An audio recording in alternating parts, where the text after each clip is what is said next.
This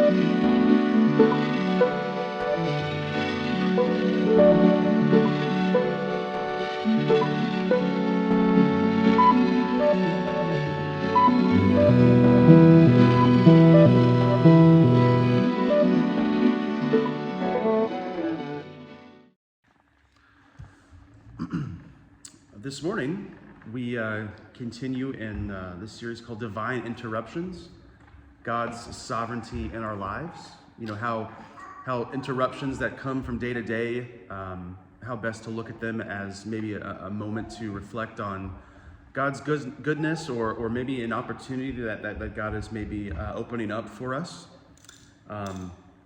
So this morning we look to Matthew chapter 9. And we're going to be looking specifically at verses 18 to 38 and look at how Jesus interrupted or is interrupted by people across all social and religious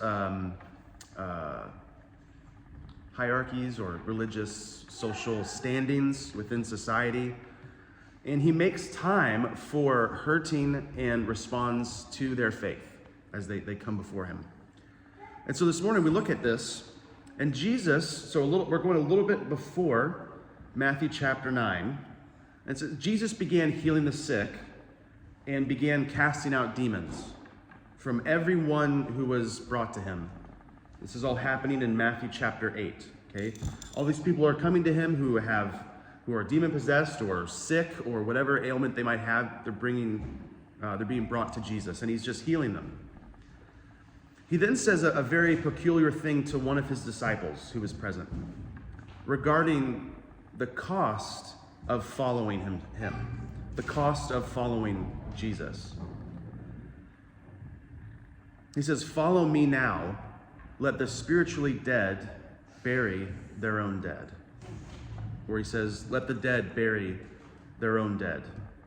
It's a very kind of peculiar thing that he says as his disciple is asking him and talking to him about the cost of following him and all these different things. He says, "Well, follow me. Let the spiritually dead bury their own dead."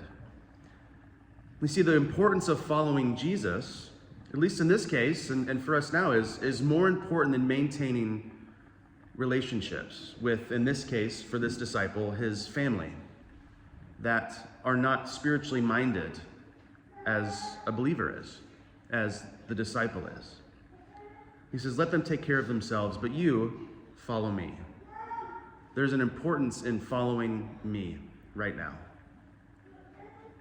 Later in this story of Matthew chapter 8, we see that Jesus calms the storm, right? And the disciples who are present begin questioning who this man is.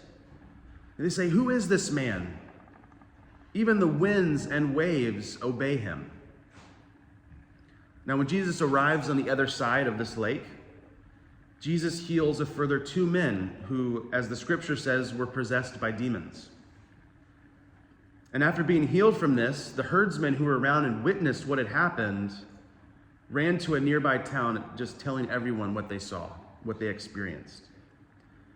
And when the people heard this and came out, they pleaded for him to leave. Right? He just saved these 2 men, but they just pleaded for him to leave. It could be because as Jesus was healing these 2 men, he cast out this demon into a herd of pigs who then threw themselves into the water. And because of their occupation as herdsmen, as shepherds, well, this was their livelihood. This is what they were doing to make money, to live. And he just cast them all into the water. So in this moment, we see that some people weren't appreciative of what Jesus was doing. So they pleaded for him to leave. So he goes and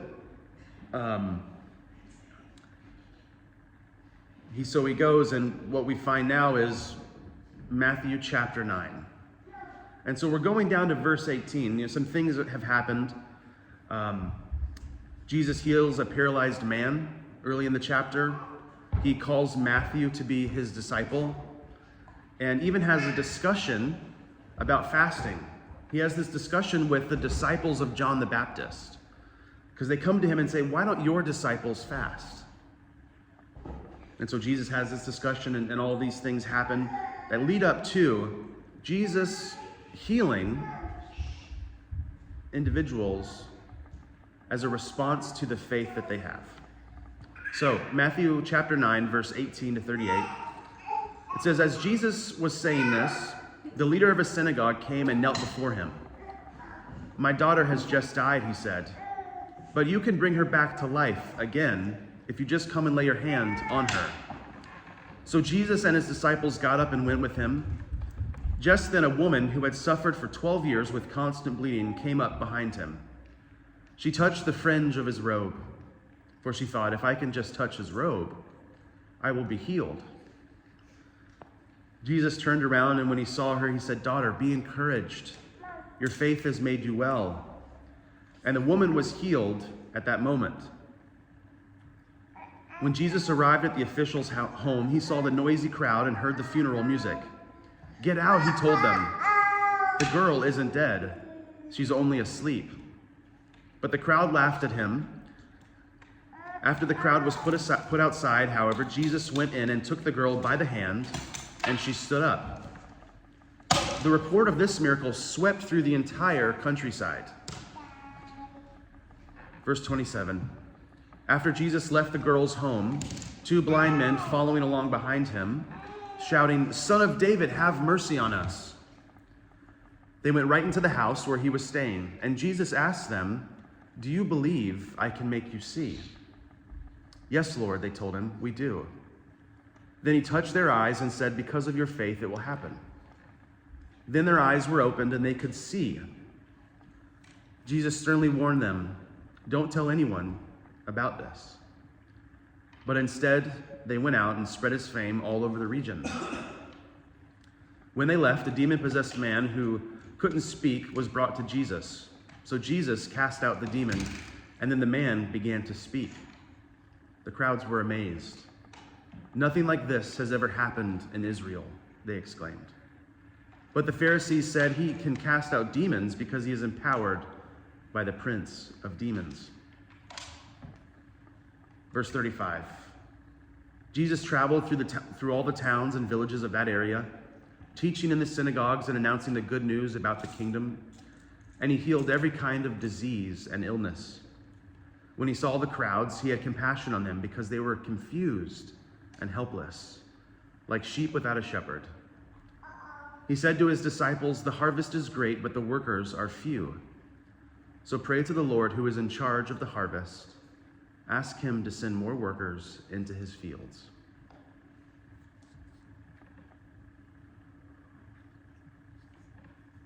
So today's scripture and context really highlights the constant interruptions that Jesus encountered during this part of his life on earth.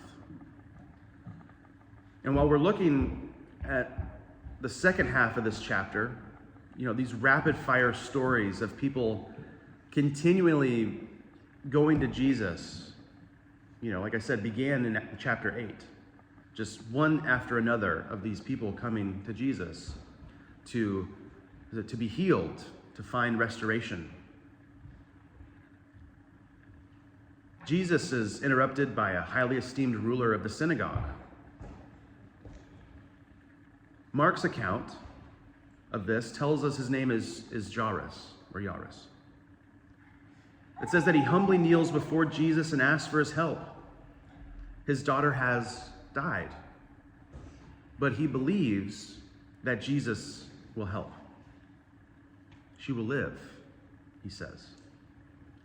So Jesus responds, following him to his home, but is interrupted yet again, this time by a suffering woman.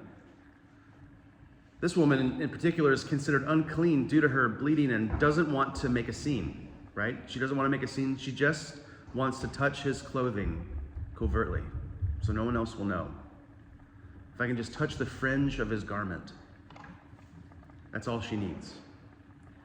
But then Jesus makes sure everyone knows what she has done and that her faith has ushered in her healing. In verses 23 to 26, he continues to the ruler's house and raises the daughter to life. Jesus makes it known through these interactions that faith and restoration are for everyone. He responds to the respected religious man and the unclean woman who, in this context, have no social standing whatsoever. And yet, he helps them. All are important to Jesus. So, we carry on with the story. If all are important to Jesus, then why did he seem to ignore the two blind men that followed him? Jesus didn't stop immediately to assist them like he did with the woman and the religious leader. He didn't just stop and help them, but almost seemingly ignored them and just carried on with his business. But these men were relentless in their pursuit. They followed him right into the house, shouting, "Son of David, have mercy on us." Was this their attempt to flatter Jesus? You see, by calling out, "Son of David, have mercy on us," you see, at this time, in this context, when Jesus begins to say that he is the Messiah, this was supposed to usher in a Davidic age, a messianic age, where the Son of God would come in and begin healing. Right? And so these two blind men know this and want to flatter Jesus, perhaps, by calling him the Son of David. You are the one that was sent to usher in this time of healing. He eventually does heal them, though, as we read, but gives them a very specific directive, right? Don't tell anybody about this. Don't tell anyone. But of course, as we read in the scripture, in this story, they carry on telling everyone and spreading Jesus' fame all over the region. It is possible in this circumstance that Jesus did not want the region to know. But why would that be? Why would that be? Well, were the men taking advantage of the situation? Perhaps. You see, now the men had become beneficiaries of the most powerful man. They had received healing from the most powerful man on the scene. I don't think Jesus was after the glory at all. Jesus did not want the crowds of people to come to simply see miracles. Right? His ministry was more than just displaying miracles and healing people.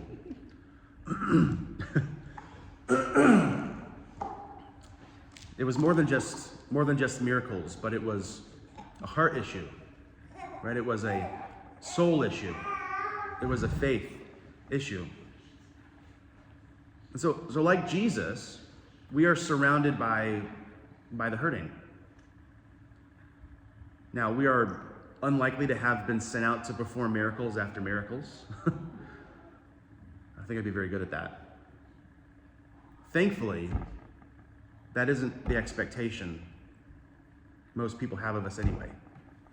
And that isn't the expectation that our Father has for us. However, simple acts of empathy, care, a listening ear maybe, can go a long way if we are willing to let our lives be interrupted. And maybe these questions come up in your mind. Are we willing to be interrupted enough to look into someone's pain and walk with them through it? Are we willing to support hurting people, even if they don't align with what we believe, what our religious belief is, what our faith belief is?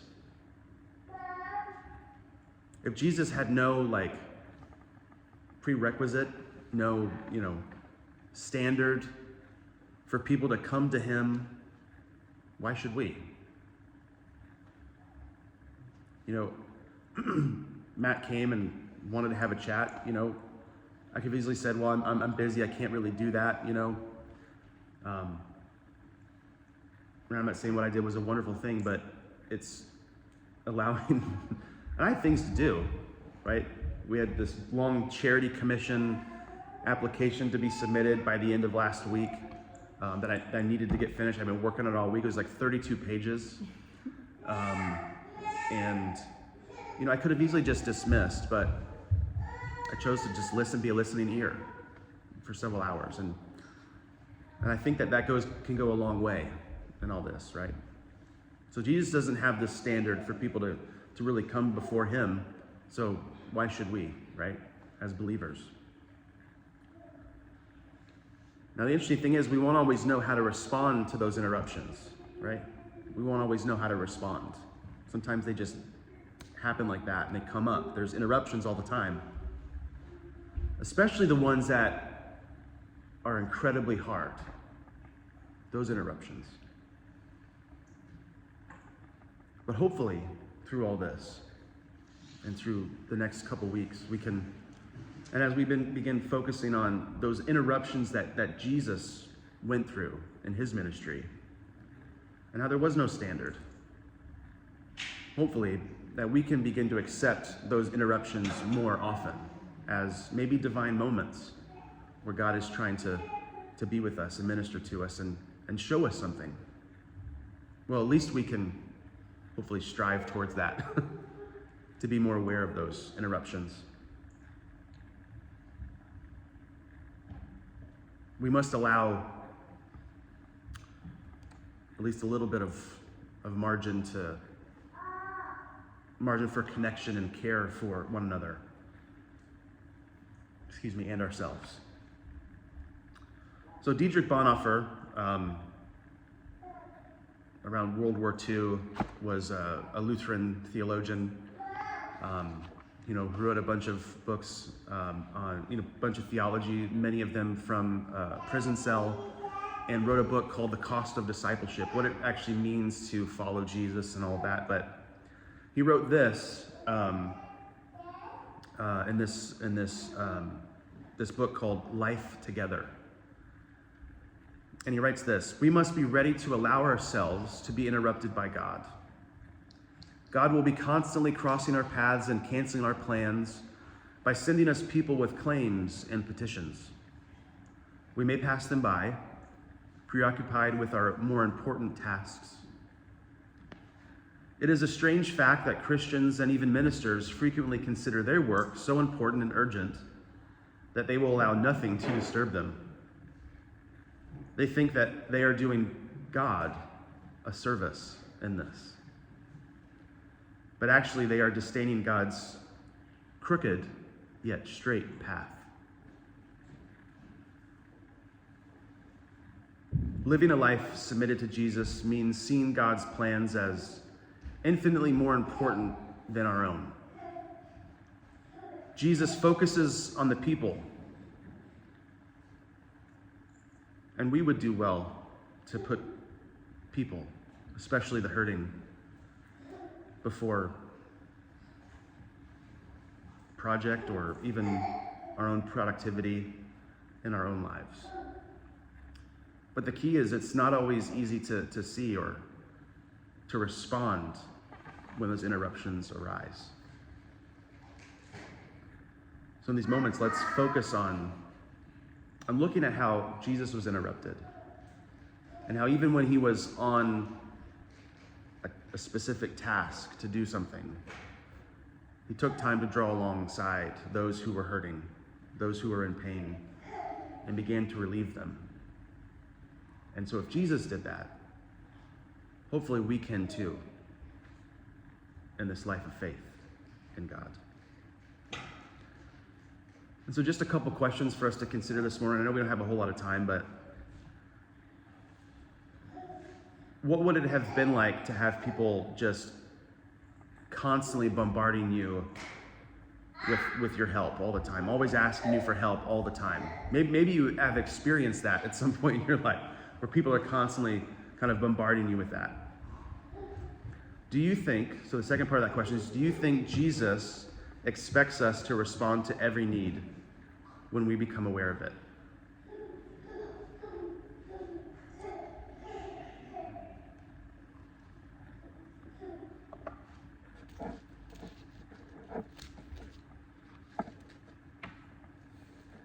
This is a difficult question, I think.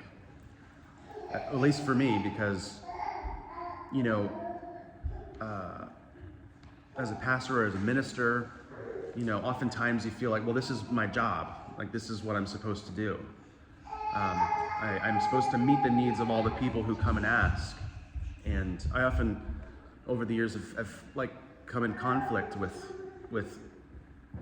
the time that it would take to answer every call or answer every need in the way that people would want me to. And with other obligations, you know, I really can't answer it very well, you know, because it's like, you want to help, right? You want to help, and if you're able, then why not? But I don't know, what's your thoughts on that? I think sometimes it's the old analogy, isn't it? We've got like a juggler.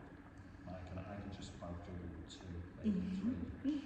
And more than that, just ends up on the floor. So some jugglers, like 5, 6, 7, 8, 9, 10, seem to be able to cope with that, but sometimes you just end up on the floor. I think you can spread yourself too thin sometimes. But knowing how and when and when to say, somebody always said to me, sometimes you have to say no. I don't know the right time to say no is, but sometimes there's too much going on. You do a little bit of this and a little bit of like that. It's just having a discerning heart, do you say? Being able to discern what is. But that's, I think the closer you get to God, I think maybe you'll get a better picture of it. Sometimes I do feel guilty sometimes if you don't. Yeah. It's difficult to know. That time you spent with Matthew was time well spent, because he came out to our house and he just knocks on the door. I didn't hear him because I was in the back. But he does that, Matthew. He's one of those people. But Matthew's a person who needs a lot of time. Yeah. But he's good, Matthew, in that I don't know if he suffers a little bit with like autism. But if you can be straight with Matthew, he's not offended. Yeah. Always have. He's always been like that. So if you say to Matthew, "No, I'm gonna have to do this now," I said, "Oh, no problem," because I was supposed to meet something on Friday, but I forgot it was our anniversary. That's why you got it. So my discerning was but he was quite happy with that. Sorry, Lord, it's not me. So we came to the steps. So if you say no, you may come to me. Yeah, I was with him about 3 or 4 hours, nearly. Yeah. Just chatting. Just chatting away. You were busy when you called. Yeah, my house looked like a bomb site when it came. But he's all right, Matthew, because his house is just as messy. I didn't feel uncomfortable with him sitting there with all the mess around.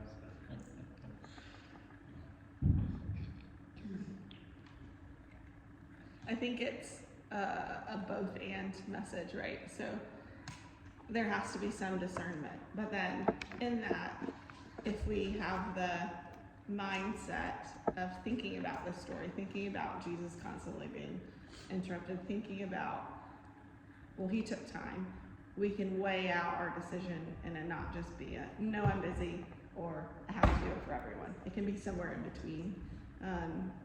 Because there are going to be people, like it took him a long time to respond to the blind men.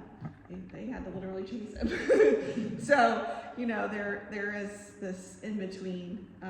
But we can, if we can remember, my problem, remember to slow down and think, maybe this interruption, even though I'm not getting this task done, is really important for this person. And being able to feel accomplished, for me, that's something that's important. So feeling like I still got something done for the day, even if I didn't actually get the thing that I planned to get done for the day. I think it can be just kind of a heart and a mindset shift. Like, this happens, it's okay, it happens. God can use these moments, but he can also use the moments when you're really stuck in on what you need to get done. So it's kind of a both and for me. And when you're dealing with hurting people, sometimes that discernment's the key factor, because what they perceive as a need is not actually a need in that moment. It's a want. And so trying to be able to go, well, I know you need 50 quids. I don't really have that for you right now, and that's okay. But, just being able to discern those things and having those relationships and deeper conversations. Yeah, it's hard, but it's a both hand, I think. Yeah, it's like, on the one hand, you can just like, oh, well, I can't really help with this, I can't really help with this. And it becomes a pattern, which I think, and then you end up not doing anything for anybody, which is kind of missing the point too. But along that same line, so one of the questions, or a grouping of questions here, is basically, because Jesus kind of ministered to, healed people of different religious backgrounds, different social standings. Like several of them were very low in the social standing, right? So they had they were of little importance to really anybody. So does God ask us to help others even if we don't agree with them, or we are even unsure of their motivations?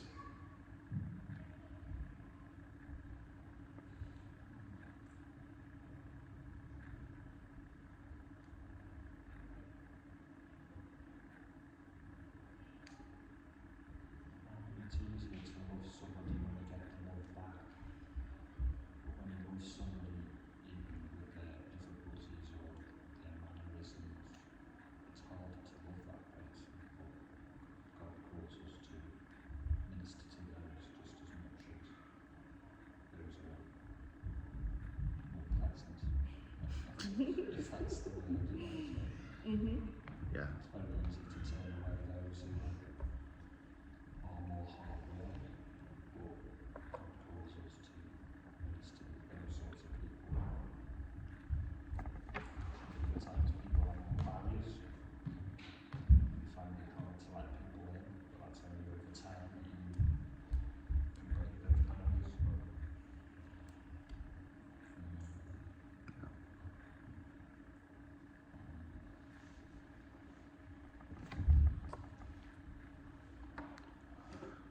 Well, those are just some thoughts, to take with you into the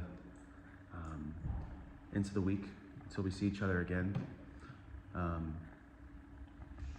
Just trying to be more aware of the interruptions that do come up in our life through the week, and that could perhaps be a moment to share the love of God with somebody, or to have a listening ear, or whatever it is. And maybe God's trying to speak to you through that.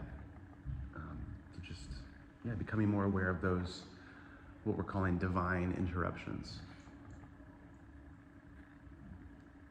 What does Dan Kim always say? About meeting people? John used to say it too. Divine appointments. Divine appointment. This is a divine appointment. They both said it. Yeah. Well, does anybody have any other thoughts?